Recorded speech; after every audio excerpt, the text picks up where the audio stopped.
Can you explain why you're handling that mail? I'm authorized. This is my assignment. Authorized by who?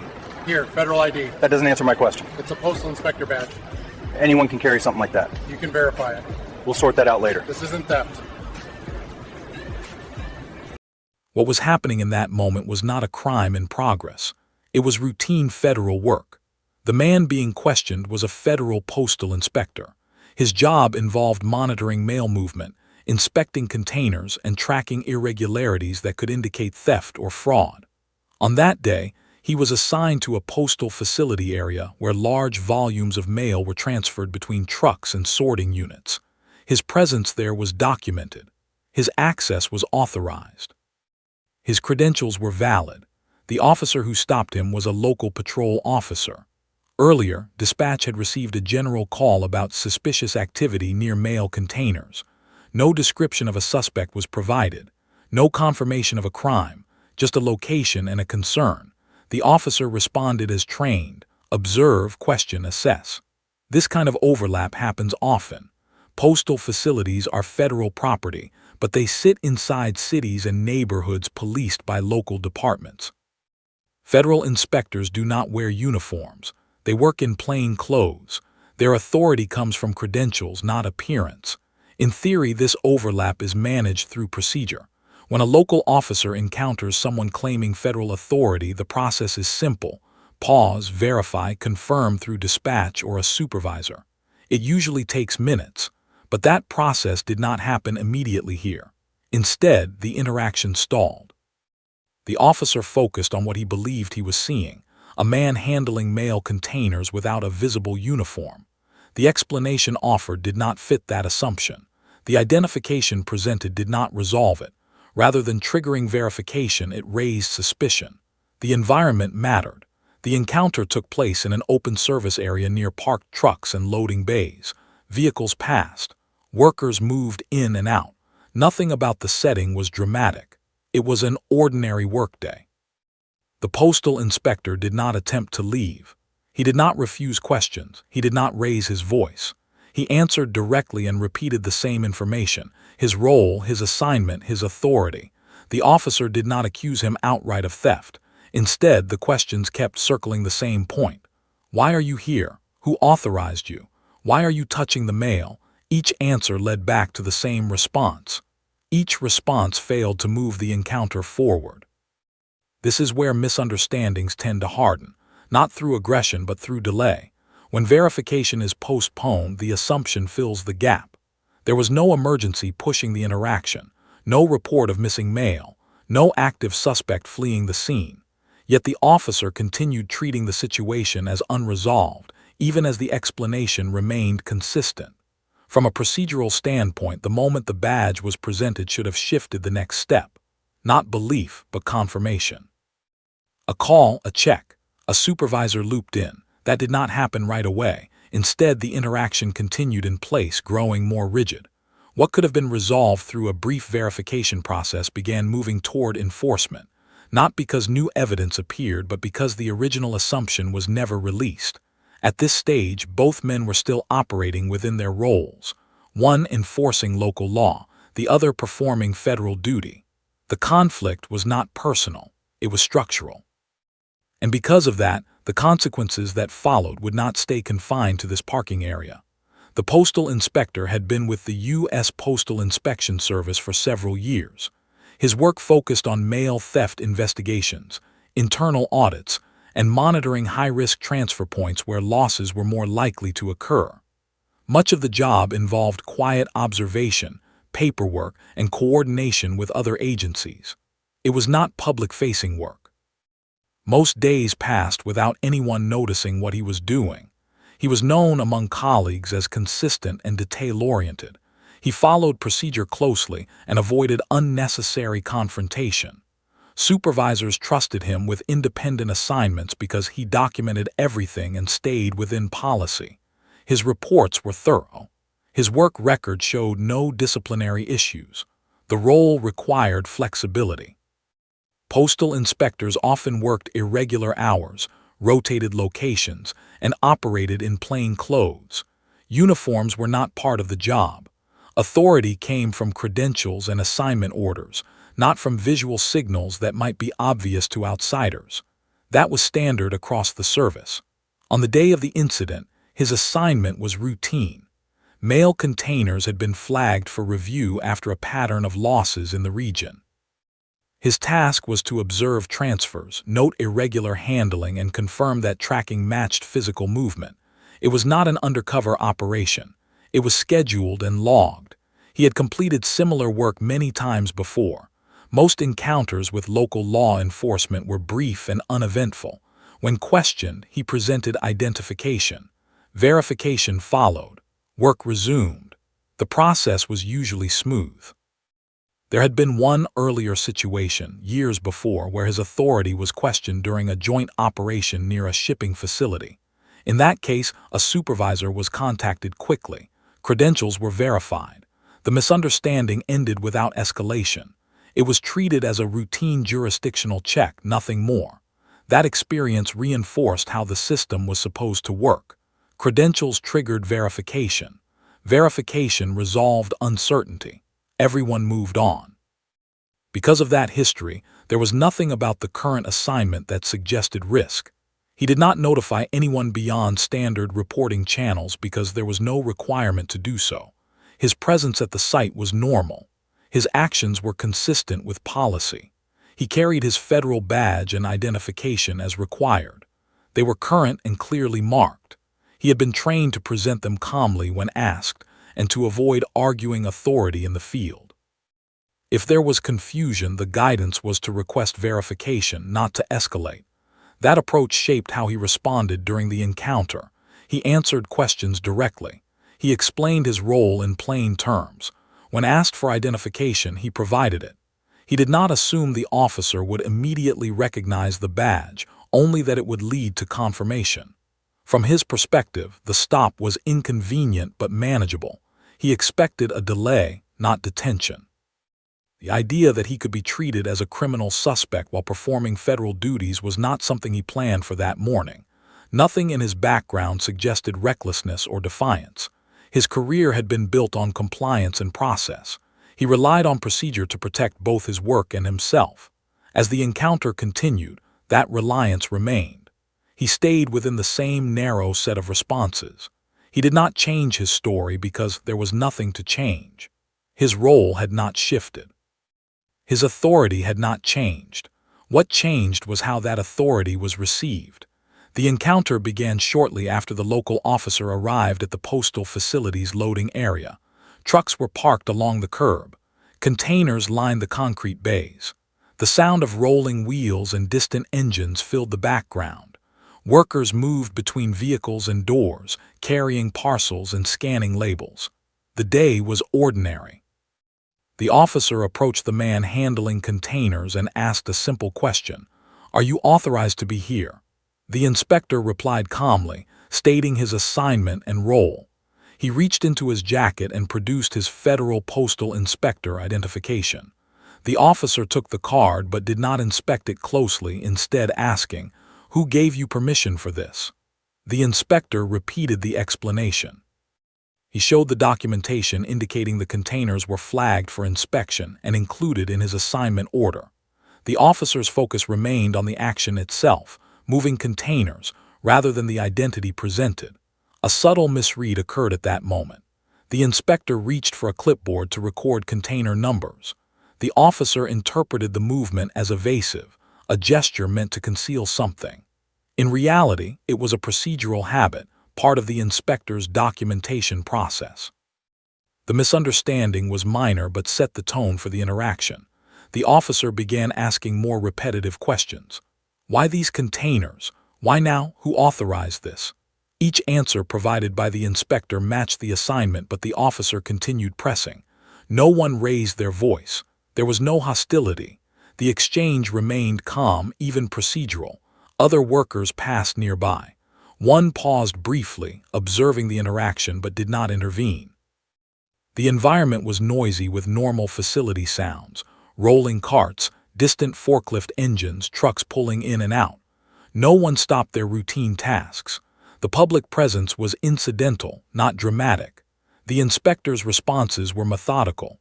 He explained the flagged containers, confirmed the tracking codes, and offered verification through dispatch.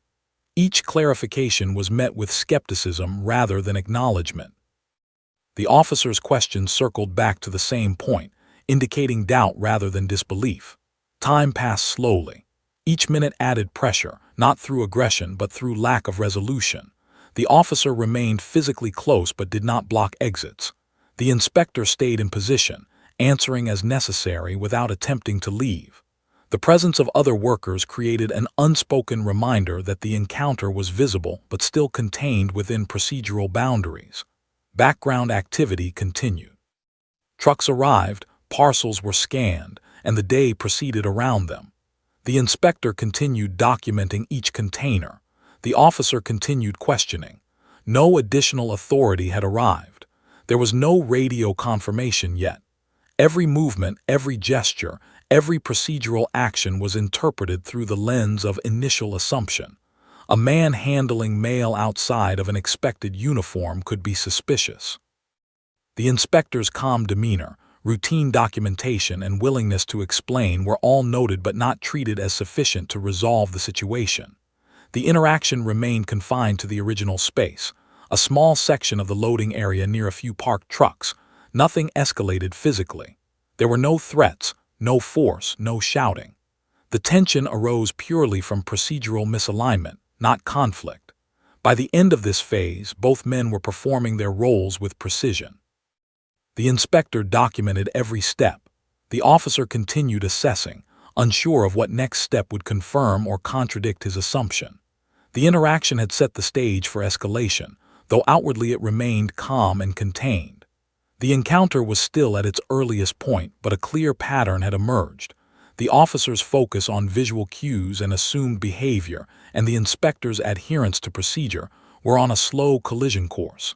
Verification had not occurred. The misunderstanding had not been resolved. The situation remained delicate, though outwardly ordinary. The interaction moved into its next phase as the officer repeated the same lines of questioning. "Why are you touching these containers again? Who authorized this task?" His tone remained calm, neutral, but persistent.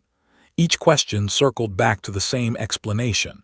The inspector was performing assigned federal duties, documented and scheduled. The inspector responded steadily. He showed the paperwork again, explained the codes on the containers, and reiterated that the flagged shipments were part of a routine review. "Everything here is part of my assignment," he said. "I can provide verification if necessary." A postal worker nearby noticed the conversation and paused, watching quietly. He didn't intervene but observed the interaction from a distance, returning occasionally to his tasks. A second officer passed the area but did not engage. The scene remained ordinary, just a controlled space in a facility busy with everyday work. The officer picked up on one gesture that he interpreted differently than intended. As the inspector reached into his pocket for a second set of documents, the officer stepped closer. The inspector's motion was procedural, retrieving a form for container verification, but the officer perceived it as evasive. The inspector noticed the proximity and adjusted his stance, keeping hands visible and movements deliberate. There was a brief moment of tension, a quiet realization that he could be treated as a suspect despite following procedure. The questioning persisted. "You're sure you're authorized?" the officer asked. The inspector remained calm. "Yes, I've shown my ID. My assignment is documented with dispatch." He offered to place a call to the federal office to confirm. The officer paused, nodding slightly but not moving to confirm immediately. The atmosphere created subtle humiliation. The inspector was following rules, presenting proof, and cooperating fully, yet the assumptions of the officer continued to frame the interaction. His credibility was questioned silently, not with insults or force, but with repeated disbelief. Every answer was treated as a potential excuse rather than a confirmation. The brief moment of fear arrived naturally. The inspector realized that if verification was not performed, the situation could escalate further. Not physically, but legally. Detention or charges could be applied because the officer remained unconvinced. There was no shouting, no threats, no weapons, yet the weight of authority was tangible. Witnesses remained minimal. Only the postal worker and passing officer were present. There were no crowds, no dramatic interruptions, no outside commentary. The escalation was procedural, subtle, but consequential. Calls were made over the officer's radio, but the request for verification took time. Each repeated question during the delay reinforced the inspector's understanding that assumptions had taken priority over facts. The officer's behavior followed a predictable pattern: repeated inquiry, focused on perceived irregularity, rather than contacting superiors or confirming documentation immediately. Throughout the escalation, the inspector's responses were measured. He did not raise his voice, argue authority, or abandon the location. He stayed within the procedural framework he had followed his entire career. His calm approach contrasted with the officer's persistent questioning, which never reached aggression but created procedural pressure. The misread gestures continued to fuel minor assumptions. A hand movement, a pause, a glance toward a clipboard, each was interpreted through the lens of possible wrongdoing. Yet in reality, these were routine actions: documentation, verification, procedural checks. By the end of this phase, the interaction had fully reached an impasse. The officer continued his assumption-based approach. The inspector remained fully cooperative, calmly repeating facts. The subtle humiliation, procedural tension, and potential risk of misidentification had reached their peak, setting the stage for resolution once proper verification finally occurred. The scene remained controlled, realistic, and quiet, with only procedural pressure driving the escalation. No dramatics, no shouting, no threats, just the slow, deliberate collision of authority, procedure, and assumption. After several minutes of repeated questioning, a supervisor finally arrived on the scene. The supervisor was from the local patrol division and had experience handling situations involving federal personnel. He approached the inspector and the officer, exchanging brief words to understand the situation. The inspector immediately presented his identification and documentation again. This time, the supervisor took the time to examine it carefully. He checked the badge, reviewed the assignment paperwork, and confirmed with dispatch that the inspection was authorized and scheduled. Verification process was procedural but thorough. As the supervisor absorbed the facts, the atmosphere shifted. The officer who had initiated the stop straightened and paused. His question slowed. He looked down at the identification he had previously questioned. There was hesitation in his posture, a subtle acknowledgement that the earlier assumptions might have been misplaced. The postal inspector remained calm, continuing to answer questions factually as needed. He did not gloat or comment on the delay. His role was to provide clarity and verification, and he maintained that focus.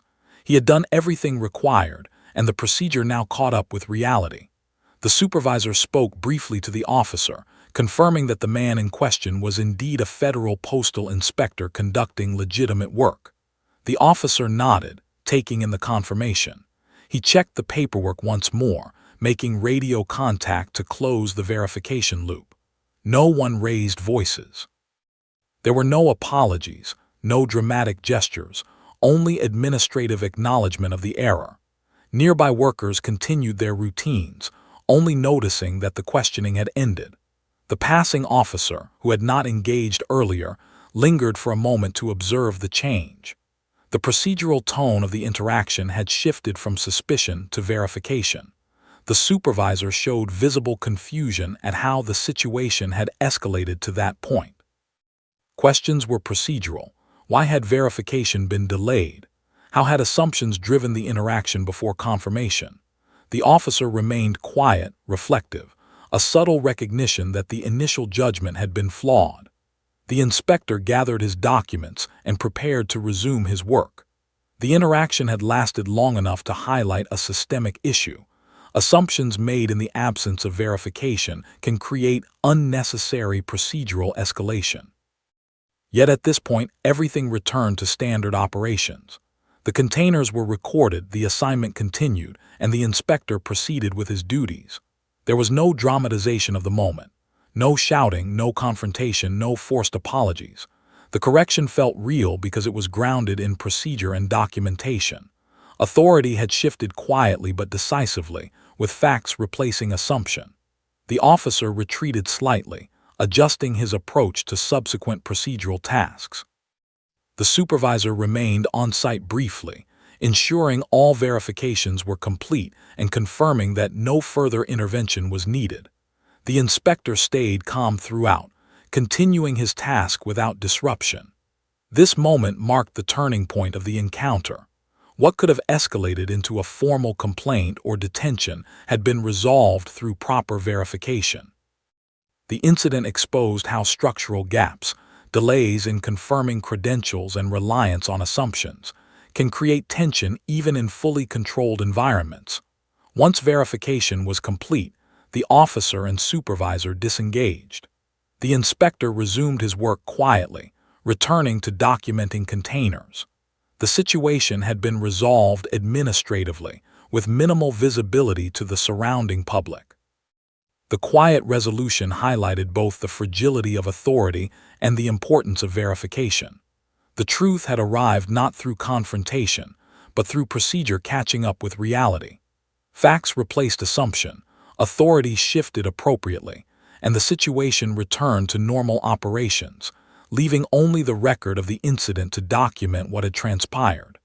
After the incident, the local police department initiated an internal review. The officer involved was placed on administrative leave while the circumstances were examined. The department's goal was to understand why verification had been delayed and how assumptions had driven the interaction rather than procedure. The review was procedural, fact-based, and documented each step of the encounter. The Federal Postal Inspection Service was also notified. Officials confirmed the inspector's role and verified that all actions taken during the incident were authorized and properly documented. They filed a formal complaint regarding the handling of the encounter, noting that the inspector's credentials had been questioned despite being valid and current. Legal proceedings followed. The inspector filed a lawsuit citing unlawful detention and procedural misconduct. The suit emphasized the delay in verification, the questioning based on assumption rather than evidence, and the resulting professional and personal harm. The case progressed through standard legal channels, with evidence including surveillance footage, radio communications, and witness statements from postal workers and passing officers. Ultimately, the lawsuit was settled for $10.2 million, reflecting both the tangible and intangible consequences of the mismanaged interaction. The settlement recognized not only the procedural error, but also the disruption to the inspector's duties and reputation. The amount highlighted the seriousness of verifying authority before taking enforcement action. The incident prompted policy reviews at both local and federal levels. The local department updated its training procedures to emphasize verification of federal credentials and to address assumptions based on appearance or routine visual cues. Supervisors were instructed to intervene promptly when a jurisdictional overlap occurs. Officers were reminded that calm, factual verification is more effective than prolonged assumption-driven questioning. The Federal Postal Inspection Service also revised internal protocols. Inspectors were briefed on steps to take when encountering local enforcement personnel and methods to ensure rapid verification. Coordination procedures between federal and local authorities were reinforced to prevent similar incidents. Media coverage was factual and restrained. Reports summarized the incident, described the lawsuit, and outlined policy changes. There was no sensationalizing of events. Stories focused on the procedural error, the officer's misjudgment, and the corrective actions taken. Public discussion centered on the importance of credential verification and proper handling of federal personnel, rather than on personal conflict. The inspector returned to regular duties following the resolution. His work continued uninterrupted, though the experience left a clear record of how procedural delays and assumptions can create risk even for trained professionals. Colleagues noted the outcome, emphasizing the importance of adherence to verification procedures in daily operations. For the officer, the incident served as a formal and documented learning point. Administrative leave, supervision, and review ensured that accountability was maintained without dramatization. The process remained structured, professional, and measured throughout. In the end, the consequences were concrete: review processes, training updates, formal acknowledgement of error, and legal settlement. Emotional impact was inferred through professional disruption and reputational concern, not through dramatized reaction. The aftermath demonstrates how small procedural lapses in routine operations can escalate into significant institutional and legal consequences when assumptions override verification. The incident illustrates how assumptions can quietly shape interactions with authority. In this case, the local officer interpreted routine actions and plainclothes federal work through a lens of suspicion. No hostility occurred, no threats were made, yet the outcome shows how easily procedural delays and assumptions can escalate a situation. Bias in these circumstances is not always conscious. It often emerges from routine patterns, expectations of how someone should appear, what behaviors are normal, or who belongs in certain spaces. The officer relied on visual cues and repeated questions rather than immediately verifying the inspector's credentials. That reliance on assumption, rather than facts, created a procedural escalation that could have resulted in unnecessary detention or legal complications. The story highlights a broader systemic lesson: authority operates effectively only when facts are confirmed. Misunderstandings arise when assumptions fill gaps left by delayed verification. In workplaces and public service environments, these gaps are common. Overlapping jurisdictions, plainclothes assignments, and procedural complexities can contribute to errors if verification is not prioritized. The inspector's calm, compliant behavior demonstrates how following procedure protects both individuals and institutions. By presenting identification, offering documentation, and maintaining transparency, he minimized the risk of escalation. Yet the encounter also shows that compliance alone cannot prevent procedural missteps when assumptions override fact-based verification. Training and policy are key. Agencies must emphasize verification before enforcement. Officers should be trained to respond to visual uncertainty with procedural steps, not repeated questioning. Supervisors play a critical role in monitoring these situations and ensuring that authority is exercised based on evidence rather than assumption. Additionally, this case illustrates the subtle effects of structural bias. Even well-intentioned personnel can rely on heuristics, mental shortcuts that may reinforce stereotypes or expectations about who belongs in certain roles. When these heuristics influence decisions, outcomes can be unjust, even if no individual acts with ill intent. Awareness and structured verification procedures mitigate these risks. Finally, the story demonstrates the quiet consequences of these misunderstandings. There was no dramatic confrontation, no physical conflict, yet the misjudgment led to legal action, administrative leave, and institutional review. Emotional impact was real, though understated. Reputation, workflow, and professional trust were affected. The settlement underscores the seriousness of procedural errors in routine operations. By examining this incident calmly, it becomes clear that the danger lies not in overt hostility, but in small, routine assumptions amplified by delayed verification. Systems, policies, and training must address these vulnerabilities to prevent similar situations. The focus remains on procedure, clarity, and responsibility, ensuring authority is exercised based on facts, not appearances. This reflection emphasizes that systemic lessons do not require dramatic events. Real-world procedural failures can produce tangible consequences quietly, and preventing them depends on attention to verification, clear communication, and awareness of subtle biases. We'd like to hear from you. Have you ever experienced a situation where someone in authority assumed something about you without verifying the facts? How did it unfold, and what was the outcome? Sharing your experience can help others understand how small assumptions can lead to real consequences. This story shows that even routine, controlled environments can become complicated when verification is delayed or overlooked. By discussing these experiences, we can highlight the importance of procedure, communication, and fact-based decision-making. If you've seen or experienced similar situations, feel free to comment respectfully. How do you think organizations can prevent misunderstandings like this? What steps could ensure that authority and verification work together more effectively? For more stories documenting real-world procedural interactions, authority, and systemic lessons, consider following our channel. We aim to provide calm, factual storytelling grounded in real events, without exaggeration or dramatization. Your perspective matters. Join the conversation, share your experience, and help explore how everyday assumptions can have meaningful consequences.